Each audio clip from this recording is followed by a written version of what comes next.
কিয়ামতের মাঠে কোনো নবী সুপারিশ করতে পারবেন না। কিসের সুপারিশ জানেন? 50,000 বছর মানুষ দাঁড়ায় থাকবে, দাঁড়ায় থাকবে, দাঁড়ায় থাকবে, বিচার শুরু হচ্ছে না। আল্লাহ পাক এত নারাজ সেদিন, এই বিচারটা শুরু করার কথা কেউ বলতেই পারবেন আল্লাহকে। আল্লাহ বিচারটা অন্তত শুরু করেন, আল্লাহ বিচারটা অন্তত শুরু করেন। দাঁড়ায় থাকতে থাকতে আমাদের অবস্থা খারাপ, প্রত্যেক মানুষেরই অবস্থা হয়ে যাবে। মানে ইল্লা মাশা আল্লাহ, ইল্লা মাশা আল্লাহ। তখন প্রত্যেক নবী রিফিউজ করবেন, আমি পারবো না, আমি পারবো না, আমি পারবো না। আদম আলাইহিস সালাম বলবেন না আমি না, নূহের কাছে যাও। নূহ আলাইহিস সালাম বলবেন না আমি না, ইব্রাহিম আলাইহিস সালামের কাছে যাও। এভাবে একে একে একে একে করতে করতে রাসূল সাল্লাল্লাহু আলাইহি ওয়াসাল্লাম পর্যন্ত আসবেন যখন, তিনি বলবেন যে আমি সুপারিশ করবো ইনশাআল্লাহ, আজকের এই সুপারিশ আমার জন্যে। তাও মানুষ দেখবে যে রাসূল সাল্লাল্লাহু আলাইহি ওয়াসাল্লামকে সুপারিশ করানোর জন্যে বোরাক নিয়ে আসা হচ্ছে উপর থেকে, আসমান থেকে। জিবরাইল আলাইহিস সালাম আসছেন, তিনি সেখানে উঠছেন, উপরে নিয়ে যাওয়া হবে। মানুষ দেখতে পারবে একটা বিশাল অট্টালিকার সামনে, আসমান এবং জমিনের মাঝখানে। এইটা হচ্ছে মাকামে মাহমুদ। এখানে গিয়ে রাসূল সাল্লাল্লাহু আলাইহি ওয়াসাল্লাম সেজদায় পড়ে যাবেন। কত বছর সেজদায় চলে যাবে আল্লাহ ভালো জানেন। এবং তিনি তখন এমন কিছু তাসবিহ পড়বেন, এমন কিছু প্রশংসা করবেন, যেটা আজ পর্যন্ত কেউ আল্লাহ পাকের শানে করে নাই। আল্লাহ পাক তাকে সেটা শিখাই দিবেন, তখন ইনস্ট্যান্ট শিখাই দিবেন।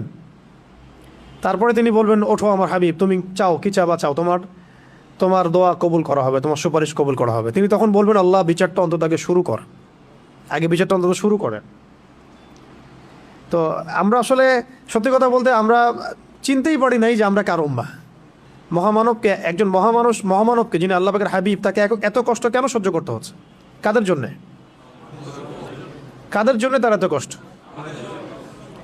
এইটা যদি আমরা উপলব্ধি করতে পারতাম, তাহলে এই সাতেমদের এগেনস্টে যে আমরা আইনের কথা বলছি, বিদ্রোহ মানে মিছিল মিটিং স্লোগানের কথা বলছি না, এগুলোর প্রয়োজন হতো না।